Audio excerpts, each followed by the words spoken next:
నమస్తే, welcome to లియన్ news. ఆంధ్రప్రదేశ్లో కొత్త ప్రభుత్వం కొలువుదీరాక మొదటిసారి జరుగుతున్నటువంటి అసెంబ్లీ సమావేశాల మీద ఆంధ్రప్రదేశ్ ప్రజలందరూ కూడా ఎంతో ఉత్కంఠగా ఎదురు చూస్తున్నారు. అయితే ఈ అసెంబ్లీ సమావేశాలకు అసలు జగన్మోహన్ రెడ్డి హాజరవుతారా లేదా, ఒకవేళ హాజరైతే మరి ఇటుపక్క మరి చంద్రబాబు గారు ఉన్నారు, ఇంకా ముఖ్యంగా చెప్పుకోవాలంటే మరి పవన్ కళ్యాణ్ గారు కూడా ఉన్నారు. కాబట్టి అసలు అసెంబ్లీ సమావేశాలు ఎలా ఉండబోతున్నాయి, ఎవరి బిహేవియర్ ఎలా ఉంటుంది అని చెప్పి కూడా మరి ప్రజలందరూ ఒక క్యూరియాసిటీతో ఉన్న నేపథ్యంలో అందరూ అనుకుంటున్నట్టుగా కాకుండా కొంచెం భిన్నంగా ఆసక్తికర సంఘటన అయితే చోటు చేసుకుంది. ముఖ్యంగా రఘురామకృష్ణంరాజు ఆయన చెవిలో ఏదో చెప్పారు అంటున్నారు. మరి ఆ చెవిలో చెప్పిన తర్వాత జగన్మోహన్ రెడ్డి సీరియస్ అయ్యారు అని అంటున్నారు.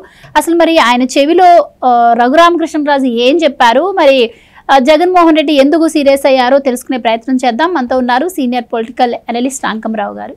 నమస్కారం సార్. నమస్తే అమ్మా. సో అసెంబ్లీ సమావేశాలకి ప్రజలందరూ కూడా ఉత్కంఠగా ఎదురు చూస్తున్నారు సార్. అసలు ఎలా జరుగుతాయో, ఎవరెవరు ఏమేమి మాట్లాడతారు, మరి 5 సంవత్సరాలు జరిగిన అవినీతి మీద జగన్మోహన్ రెడ్డి ఎలాంటి సమాధానం ఇచ్చుకుంటారు, ఇట్లా అనుకుంటున్న టైంలో ఇదంతా అసెంబ్లీని ఆయన వాకౌట్ చేసి బయటికి రావడం ఒక ఎత్తు అయితే, ఎవరు ఊహించిన విధంగా రఘురామకృష్ణరాజు చెవిలో ఏదో చెప్పడం జరిగింది అంటున్నారు.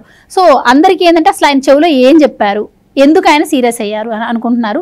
సో ఏం చెప్పి ఉండే అవకాశం ఉంటుందంటారు, ఎందుకంటారు? ఇదంతా మరి ప్రేమ అనుకోవాలా, ర్యాగింగ్ అనుకోవాలా, మీరేం చెప్తారు? ఇప్పుడు ఆయన చెవిలో 2 రకాలుగా చెప్పారని చెప్పని ప్రజలు భావిస్తున్నారు.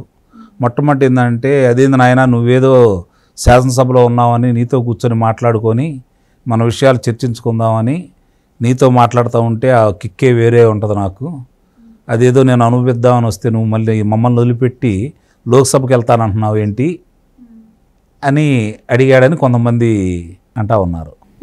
రెండోది, నన్ను నువ్వు ఏదో చేయాలనుకొని తీసుకుని వెళ్ళావు, చేయించావు, నేను అలా కాదు, నిన్న ఒకసారి లోనకేస్తే బయటికి తీసుకురాను, ఆ ప్రయత్నాల్లో నేను ఉన్నాను, రెండిట్లో ఏది అని చెప్పని అడిగాడని చెప్పని కొంతమంది అంటున్నారు. ఎంత జరిగినా ఏం జరిగినా ఒకటి మాత్రం నిజం, రఘురామకృష్ణరాజు అనే వ్యక్తి గత 4 సంవత్సరాల నుంచి ఆ పార్టీలోనే ఉంటూ ఆ పార్టీ మీద ఎలా తిరగబడింది, ఏ రోజుకు ఆ రోజు పత్రికల్లో కావచ్చు లేకపోతే ప్రసార మాధ్యమాల్లో కావచ్చు ఆయన మాట్లాడేవన్నీ ప్రజలకి వివరంగా, అంటే ఎక్కడ ఏ అన్యాయం జరుగుతున్నా కూడా చాలా చక్కగా వాటి గురించి కూలంకుషంగా తెలుసుకుంటూ, ఏ స్థానిక శాసనసభ్యుడా లేకపోతే మంత్రి గారా, ముఖ్యమంత్రి గారా, లేకపోతే సకల శాఖ మంత్రి గారా, లేకపోతే వీళ్ళందరినీ నియంత్రిస్తున్నటువంటి హోమ్ డిపార్ట్మెంటా, వాళ్ళందరి గురించి వివరాలతో కూడినవన్నీ ప్రజలకి చైతన్యపరుస్తూ ఏ రోజుకు ఆ రోజు తెలియపరుస్తూ ఆయన చేసినటువంటి పోరాటం నిస్సందేహంగా అందరూ గుర్తించారు.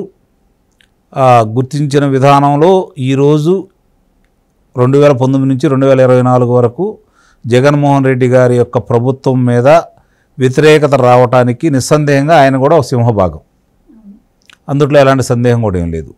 మిగిలినవి అంటే ఇప్పుడు వీళ్ళ పోరాటం వీళ్ళు చేశారు, ప్రతిపక్ష పార్టీలుగా వాళ్ళ బాధ్యత వాళ్ళది కాబట్టి అలుపెరగని పోరాటం చేశారు.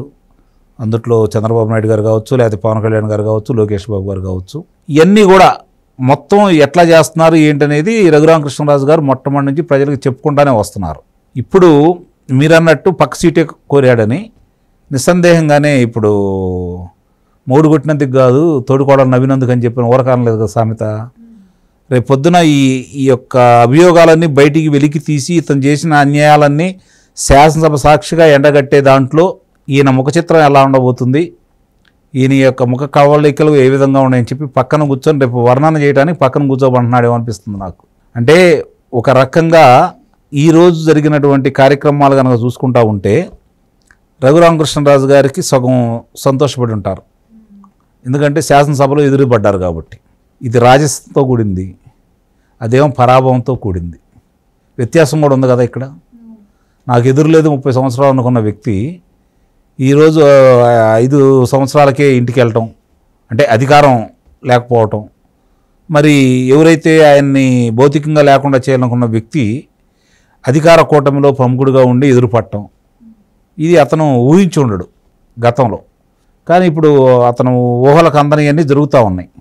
ఇప్పుడు ఈరోజు జరిగిన హడావుడి చూసుకున్నా, రేపు నేను ఢిల్లీ వెళ్ళి అక్కడ ఏదో చేస్తానని చూస్తూ ఉంటే, ఇక సరే అతని గురించి ఎంత తక్కువ మాట్లాడుకుంటే అంత మంచిది ఆంధ్ర రాష్ట్ర ప్రజలకు కూడా.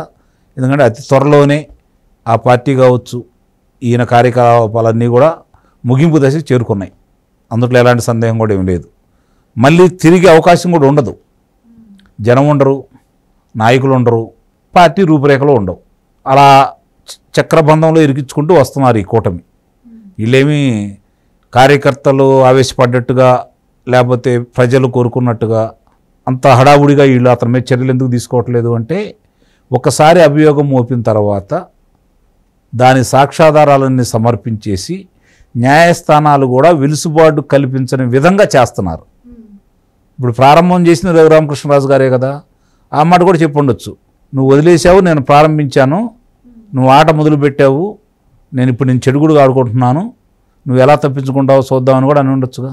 కాబట్టి ఏదైనా సరే రఘురామకృష్ణరాజు లాంటి వ్యక్తి ఆట మొదలుపెట్టిద్దో ఎలా ఉంటుందో ఈరోజు మళ్ళీ వాళ్ళకి రుచి చూపిస్తాడు.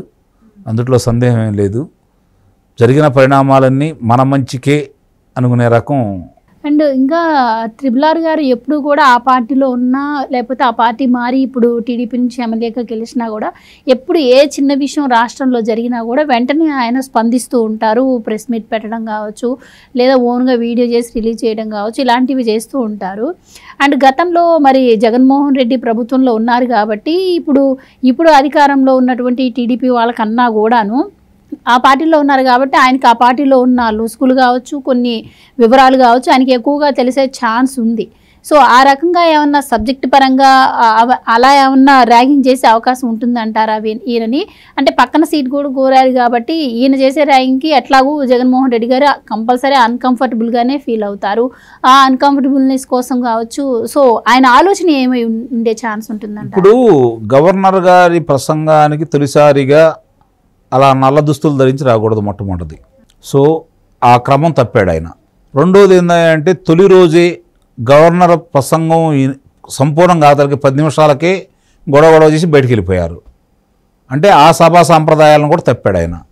కాబట్టి రేపు పొద్దున రోజు వచ్చి శాసనసభలో కూర్చోకూడదనే కదా ఇప్పుడు ఢిల్లీ వెళ్తుంది ఆయన.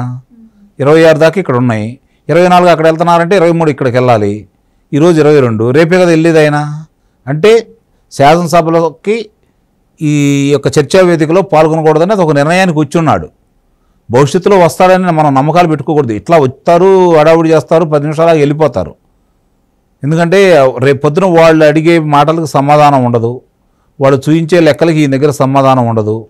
వాళ్ళు చూపించిన అంటే ఇప్పుడు దాకా తీసుకొచ్చిన అప్పులకు సంబంధించి ఇంతవరకే ఖర్చు అయినాయి, మిగిలిన డబ్బులు ఏమైనాయి అని చెప్పని అడిగితే సమాధానం ఈయన దగ్గర ఉండదు.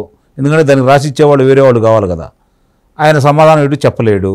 లేదు ఈ ఫలానా వాళ్ళని ఇలా నిర్బంధించారు, దీంట్లో మీ వాళ్ళ పాత్ర ఇది ఉంది, లేకపోతే ఇక్కడ ఫలానా భూములు ఇలా కొట్టేశారు, గనులు ఇలా దోచుకెళ్ళారు, లేదంటే ఇసుకని ఇలా తరలించుకెళ్ళారు, మద్యంలో ఇంత అవినీతి చేశారు, ఫలానా వాళ్ళని చంపిన వ్యక్తుల్లో మీ వాళ్ళు ఇలా చేశారని చెప్పని వీడు ఒక్కొక్క ప్రశ్న సంధిస్తూ ఉంటే సమాధానం లేదు కదా ఆయన దగ్గర.